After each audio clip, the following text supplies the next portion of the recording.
नमस्कार शेतकरी मित्रांनो, स्वागत आहे आमच्या शेतकरी मित्र 1994 या यूट्यूब चॅनलवर। तर शेतकरी मित्रांनो, भारत कृषी प्रधान देश म्हणून ओळखला जातो, म्हणून शेतीला खूप महत्त्व आहे। म्हणून शेती हे शेतकऱ्याचे खूप महत्त्वाचे उत्पादनाचे साधन आहे। शेतकरी जेव्हा स्वतः कष्ट करतो, घाम गाळतो, तेव्हा त्याला कष्टाचे फळ मिळते। तर शेतकरी मित्रांनो, आज आपण अशाच पावसाळी कांदा लागवडीविषयी माहिती बघणार आहोत। पावसाळी कांदा लागवडीपूर्वी पाण्याचा व्यवस्थित निचरा होणाऱ्या जमिनीत पावसाळी कांदा लागवड करावी।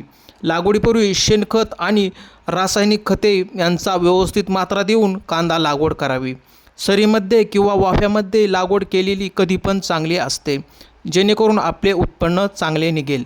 कांदा लागवड झाल्यानंतर त्याला व्यवस्थित खतं, औषधे आणि पाणी यांचा व्यवस्थित मात्रा दिल्यास कांदा पीक चांगले येते।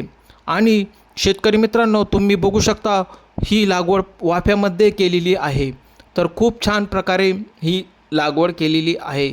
तर तुम्ही बघू शकता। व्हिडिओ कसा वाटला? व्हिडिओ आवडल्यास लाईक करा, शेअर करा, सबस्क्राईब करा। धन्यवाद।